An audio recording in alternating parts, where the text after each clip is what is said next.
Y con Junior Peña, periodista, quien ha hecho la cultural en la parte tecnológica. Pues bien, entonces vamos a entrar inmediatamente en materia, Elaine, ¿verdad?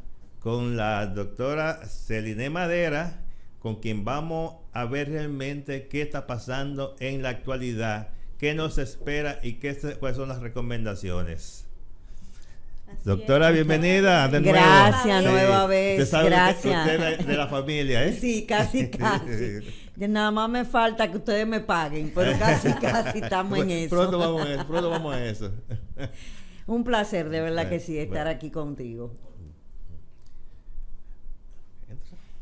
Gracias, doctora, una vez más por estar en el programa y dar de sus conocimientos para que los oyentes sepan un poco de lo que está pasando en la actualidad en el área psicológica y así aterrizar un poco todo lo que está pasando en cuanto a esta pandemia. Como usted conversábamos ahorita fuera del aire, a veces por una mala orientación o poca orientación, entonces usted hoy nos va a aterrizar un poquito el tema, qué se puede hacer para que la gente esté menos ansiosa y menos nerviosa. Perfecto. Gracias, doctora. Gracias a ustedes, de verdad que sí. Es un placer. Sabes que te auguro éxito en este nuevo proyecto. Gracias. Que de verdad es una de esos objetivos que siempre tenemos. Nosotros estamos siempre detrás de lo que es ayudar, informar y poner nuestro granito de arena en todo lo que tenga que ver con el bienestar de todos los dominicanos. Así es.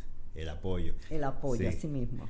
Celine, entrando entonces en materia, cuando apareció el SARS, ¿verdad? Que es como se llama, que porque el COVID es un derivado, una cuestión ahí que medio extraña. El primo hermano. Sí. Entonces, en que se dice que fue en China en el 2019.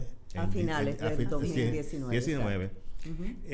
Eso me recuerda un poco la pandemia española, que no era española, sino que se originó en Estados Unidos. Sí. Y entonces realmente uno de los asuntos que más preocupó a las personas era que decían no hay cura. Entonces la gente entendía que el que le daba COVID automáticamente se moría ipso-facto. Y había entonces un pánico generalizado. Y eso, ¿cómo afectó esto, la falta de una orientación adecuada realmente a los moradores de nuestro país y del mundo? Porque es una situación global, es una pandemia. Mira, yo creo que lo que más afectó es justamente la falta de información. No había información precisa, no había información clara, por lo tanto la gente no sabía exactamente qué podía esperar o a qué nos estábamos enfrentando. Por lo tanto, en ese sentido, la gente escuchó toda clase de información, recibió por las vías tecnológicas, ¿verdad? Todo lo que es el WhatsApp, el internet y todas las informaciones, unas de verdad, o sea, unas verídicas y otras no. Entonces, eso lo que crea es una incertidumbre porque la gente va creándose dentro de sí su propia imaginación y su propio resultado de lo que podría ser la misma pandemia. Al llegar ya a lo que era la República Dominicana, también hubo mucha desinformación. Muchas personas decían por aquello de las elecciones, usted puede salir a votar, pero por otro lado nos decían, no puede salir porque se va a contagiar. Entonces veíamos como esa ambivalencia en lo que era la información y definitivamente esto lo que creó fue un pánico colectivo en el cual todo el mundo estaba atento a las noticias y atento a las cosas que surgían. Y todos los días entonces surgían cosas nuevas y cosas diferentes, de informaciones que venían de diferentes fuentes. Y esto es lo que crea justamente lo que es ese alto nivel de estrés y de ansiedad que se viene produciendo y que todavía la tenemos establecida actualmente en lo que es ya el ser humano. Porque hemos visto muchos casos en los cuales hay personas que han ya sentido síntomas sin tener el COVID. O sea, hay personas que han salido a la calle y se han sentido con fiebre, se han sentido con picazón en la garganta, que le duele, le molesta, se han sentido como que están contagiados, y ya esto es justamente provocado por el estrés y esa ansiedad que ha causado en el ser humano la sintomatología, que definitivamente en muchos casos no es real. hay un aspecto importantísimo, doctora, que usted aborda ahí, el estrés. El estrés sabemos que es lo que nos disminuye el sistema inmunológico. Exactamente. Y cuando el sistema inmunológico está débil, cualquier gripecita nos ataca de manera más dura, igual que cualquier otra enfermedad. Claro. Entonces, de ahí que el estrés yo creo que ha generado más muerte que el COVID mismo. Sí. No sé, yo me atrevo a decir eso. Y por eso la Organización Mundial de la Salud acaba de informar hace unos días que la segunda pandemia que vamos a tener es justamente basado en lo que es la salud mental. ¿Por qué? Porque vamos a tener muchas personas que van a debutar en diferentes trastornos mentales, diferentes problemas psicológicos y diferentes inestabilidad emocional. O sea que en ese sentido tenemos que ponerle mucha atención a lo que son lo que podrían ser estas consecuencias debido al COVID. El papel que juega la mente, como usted está explicando, o sea, a veces no tenemos síntomas, pero de tanto pensar o escuchar o tener pánico, comenzamos a tener sintomatologías, reacciones. O sea, el papel que juega la mente es fundamental. Eso es justamente lo que va a controlar lo que es tu forma de actuar, tu forma de accionar ante una situación u otra. O sea, los niveles de estrés y los niveles de ansiedad han subido, se han disparado, precisamente por la incertidumbre de la persona no saber exactamente qué va a pasar. Es así, doctor. Sí. Pero entonces hay una situación, doctora, y es la siguiente, que el COVID o la pandemia afecta al ser humano. Ahora, el toque de queda y todos esos asuntos, yo creo que generan más estrés que la misma pandemia misma. Yo decía en un programa que el toque de queda debía eliminarse o subirlo 2 horas más. Por lo siguiente, si tenemos mascarilla puesta, usamos el distanciamiento humano y la higienización, no hay forma de contaminación. No, hasta ahora eso ha sido una de las claves con relación a lo que es la prevención de la enfermedad. Correcto, porque usted ve el supermercado lleno, la farmacia, los malls, todo lleno en la mañana, entonces dice que de noche tenemos un toque de queda y resulta que cuando las personas de los sectores marginales llegan a su casa, no encuentran luz, una factura carísima, y entonces lo que van a matar mosquitos van a desafiar a la autoridad y salen a la calle. Lo que pasa es que en ese sentido se está tomando medidas ahora mismo que en realidad no son necesarias ni son tampoco suficientes para lo que es la enfermedad. Eso del toque de queda y del distanciamiento se debió de llevar a cabalidad, pero bajo lo que es una psicoeducación a las personas, diciéndole exactamente cuál es la idea o cuál es el beneficio que podríamos obtener nosotros con relación a ese toque de queda. Pero actualmente, en el día de hoy, es una medida innecesaria, porque eso venía siendo un programa de precaución al principio, porque nadie conocía cuál era la manera de infectarse, nadie conocía cuáles eran los medios por los cuales nosotros podíamos mantener la prevención. Pero ya lo sabemos, ya sabemos cuáles son las cosas que tenemos que hacer y las cosas que no tenemos que hacer. Entonces ya lo que es el toque de queda, lo que crea es justamente eso, la desesperanza de la gente, el aburrimiento, el cansancio, el querer desafiar a las autoridades, porque el pueblo ya está cansado, de que estar metido dentro de una casa 24 horas sin tener ningún tipo de aliciente con relación a otras cosas, como es el trabajo, como es la diversión, como es el ver la familia, como es el compartir con los demás. Socializar. O sea, eso es prácticamente lo que sería el colchón, el amortiguador de todo lo que está pasando, y no lo están prohibiendo todo. Entonces, actualmente el toque de queda para mí es una medida no necesaria. Así mismo, es innecesaria, yo la veo. Y así lo planteé realmente por lo que hemos dicho anteriormente. Pero que bien, seguimos en la misma situación, con el toque de queda, con 2 horas más, 2 horas menos. E incluso una de las formas de nosotros ver de que no funciona es que justamente el toque de queda era laboralmente hasta las 5, porque a las 7 de la noche comenzaba el toque de queda. Sí. ¿Qué pasa? A partir de ayer comenzaron y se subió 2 horas. 2 horas, a las 9. Ahora es a las 9. Pero ¿qué pasa? Los comerciantes, ¿qué hicieron? Aumentaron el horario. El horario. Entonces el problema lo que se ha hecho es que se ha extendido 2 horas más. O sea, los tapones van a seguir hasta las 7, la gente va a seguir trabajando hasta las 7, las cosas van a seguir funcionando hasta las 7. Entonces, en este caso, ok, se extendió 2 horas, pero debieron de haber utilizado otro mecanismo para que las personas supieran que el horario de trabajo era hasta las 5, por ejemplo.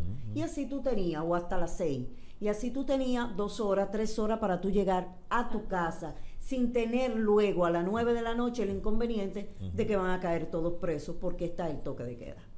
O sea, lo que se ha hecho es extender el problema. Así es prolongar. Pero no vamos a solucionar nada con esto. No.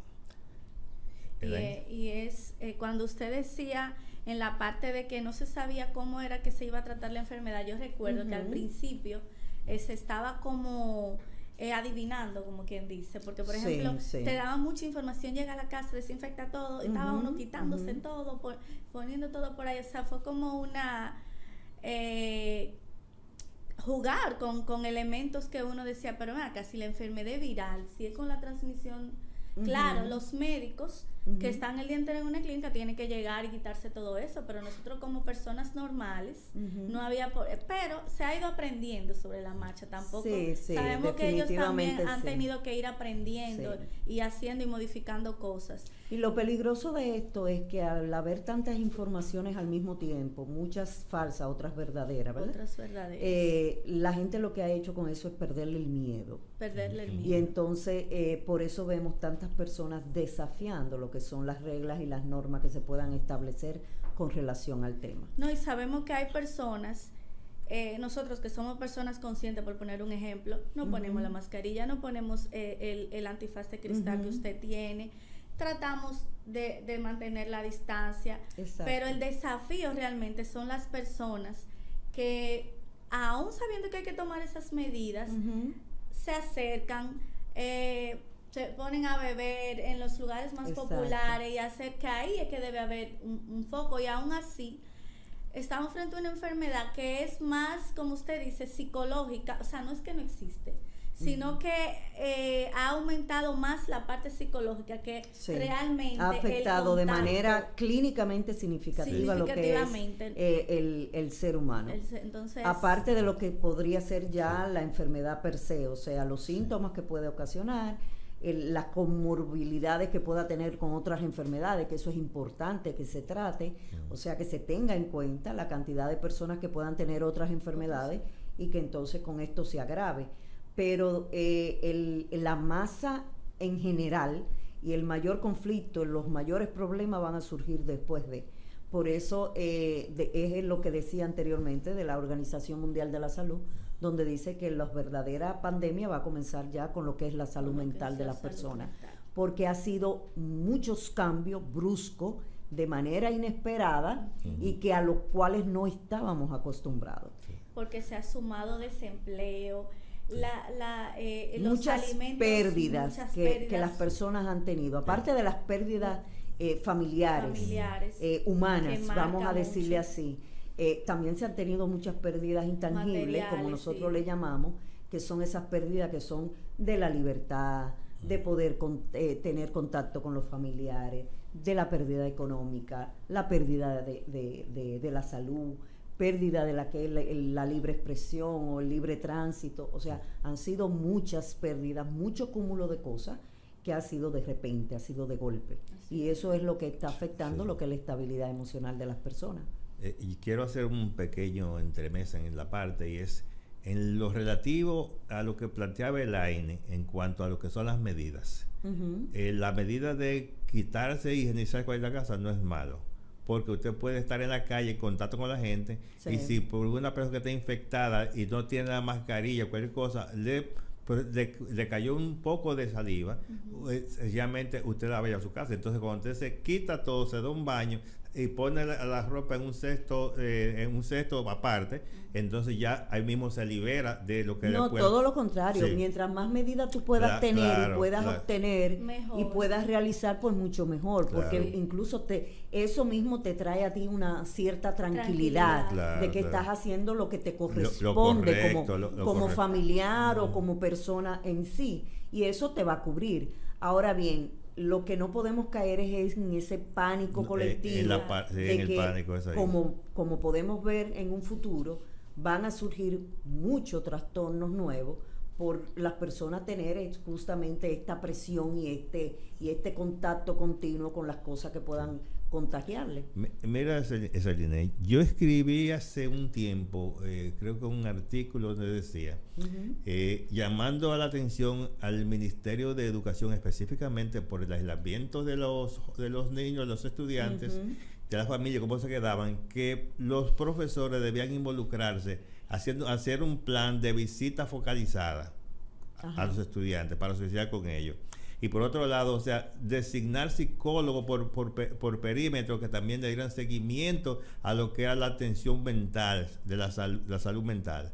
Porque es un elemento que, quieras o no, afecta al ser humano cuando está en un estado de aislamiento. No, que es una parte sumamente importante, porque es que de ahí se va a derivar todo lo que pueda hacer justamente esa educación de ese niño, ¿entiendes? O sea, de ahí es que va a salir que el niño esté emocionalmente estable para que pueda tener concentración, atención, para que pueda aprender de manera correcta. Pero ahora también tenemos otro inconveniente, y es que esas clases van a venir online.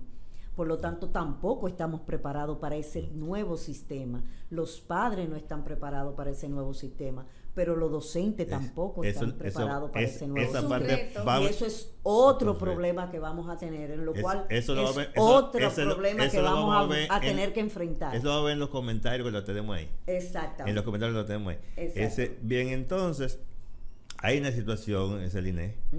Hoy, justamente hoy, se celebra el Día del Envejeciente o Adulto Mayor. Ajá. Hoy también se celebra el niño, o sea, los derechos del niño y de los adolescentes. Correcto. Sí. Lo que implica entonces que esa persona que ha dado todo en su vida y muchas veces cuando llega a esa edad entra en un estado de marginalidad, porque realmente los conocimientos que han adquirido, o sea, se quedan perdidos porque no hay un organismo rector que se encargue de dar el seguimiento para que sirvan de motorizadores en sus comunidades.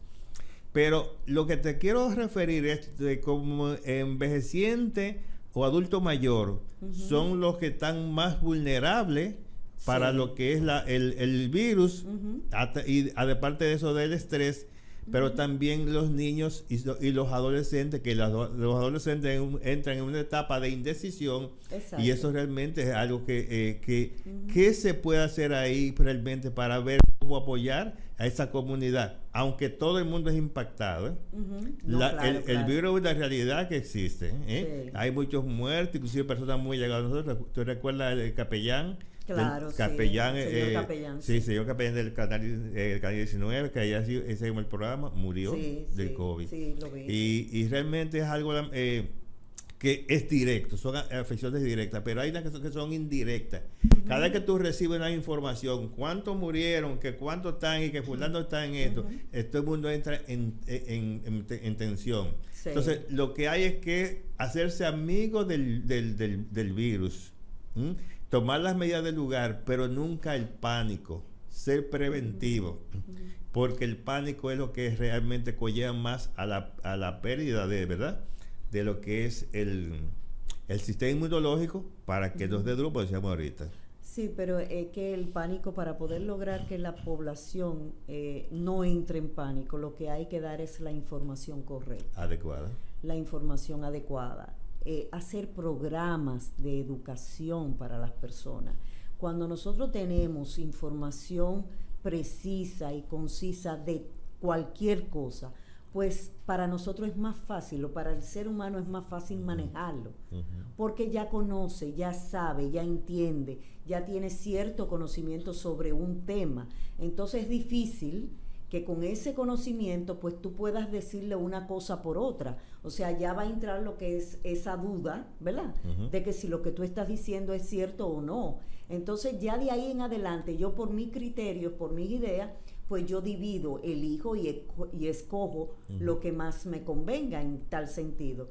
Pero cuando no tenemos información de nada, entonces ¿a qué no? Es una manera natural del ser humano y de lo que es nuestro cerebro de protegerse, y es basarse en lo que es el miedo. Entonces cuando nosotros tenemos la información correcta, pues podemos manejar situaciones. De lo contrario, no embarga el pánico. Y también, doctora, saber nosotros, ser inteligentes, la población, y filtrar, porque sabemos, hay muchas autoridades y la misma OMC que quiere dar la mejor de su información, pero hay mucha gente por ahí distorsionando, porque usted sabe que estamos también en la era de la información, donde todo el mundo puede tuitear, todo el mundo es periodista, decir, todo el mundo es exacto. Entonces nosotros también saber filtrar un poco. Claro, no, eso es súper importante, que las personas se informen, pero que se informen de las organizaciones que están destinadas para dar ese tipo de información. Por ejemplo, la Organización Mundial de la Salud, que es la que tiene, o sea, es la principal voz cantante en esto, pero también aquí en el país lo que es salud pública. Entonces, llevarse de esos organismos que son los que están destinados a dar las informaciones correctas. Bien, yo creo que vamos, ¿verdad?, en el camino. Ahora, la pregunta que yo decía, o sea, es realmente qué hacer con esos adultos mayores envejecientes ante esta situación de pandemia, y ahora y después, porque ellos están siempre en pandemia, producto de la marginalidad. Sí. Aquí hay una ley de las personas mayores, del envejeciente, así mismo se llama, pero lamentablemente nosotros vivimos en una sociedad en la cual se le da muy poco valor a lo que son los envejecientes. En los países civilizados, industrializados, pues eso es un patrimonio de cada nación o de cada sociedad.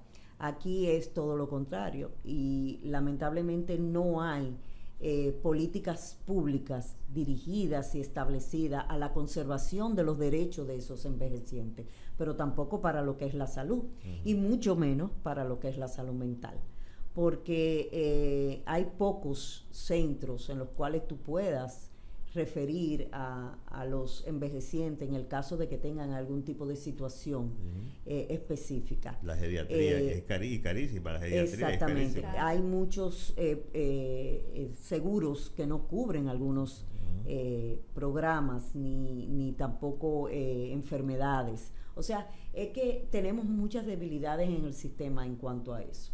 Para eso hay que empoderarse, como diría yo, de buena manera, para poder favorecer a los envejecientes y hacer que se cumplan lo que son sus derechos como seres humanos, porque lo tienen. Así es. Sí, es un patrimonio que pueden servir de guía y orientación en sus comunidades. Sí. Y aportar muchísimo. Claro que sí. Porque claro que sí. Yo le llamo, si es jubilación o muerte, cuando una persona, o sea, se retira de las labores productivas. Sí. Primero porque pierde el vínculo con sus amigos, que son el entorno de trabajo. El entorno de trabajo. Su capacidad económica disminuye.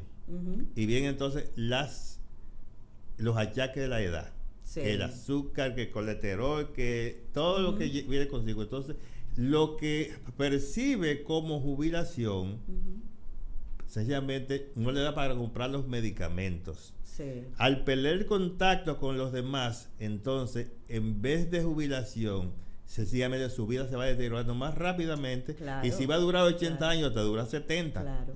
Entonces tampoco aquí hay, es lo que te digo, tampoco aquí hay políticas para eso. O sea, el envejeciente no tiene espacio físico para poder disfrutar junto con la familia. El envejeciente no se le toma en cuenta en ciertas actividades. El envejeciente está destinado a quedarse en casa obligatoriamente porque no tiene otra cosa que hacer.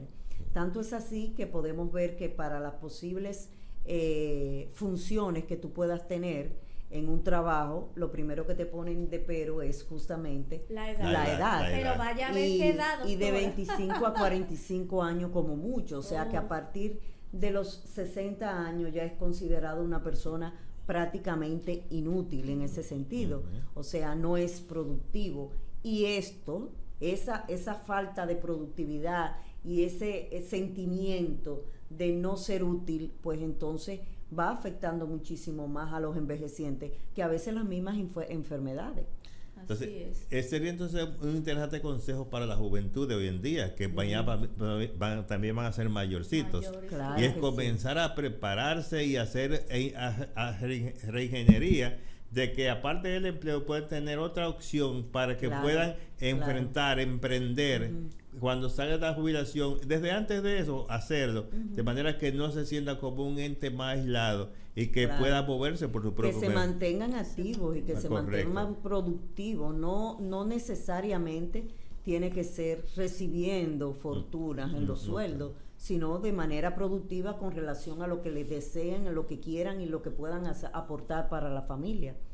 Así pero es. lo que reciben esa fortuna es porque han tenido la dicha de que porque aquí jubilar a un envejeciente, como usted decía ahorita, es con el mínimo después que han trabajado tanto. No, y pasa muchísimo trabajo, porque es un poco injusto. Sí, hay mucha injusticia en el manejo de los servicios para los envejecientes. Así es. Y hay mucha corrupción, hay mucho atropello, hay mucha violación de los derechos de los envejecientes, hay mucha irresponsabilidad de las autoridades con relación a los envejecientes. O sea que es como un conjunto de muchas cosas. Hay un aspecto, doctora. Estamos conversando con la doctora Celine Madera, psicóloga, ¿verdad? En todas las áreas, ¿verdad?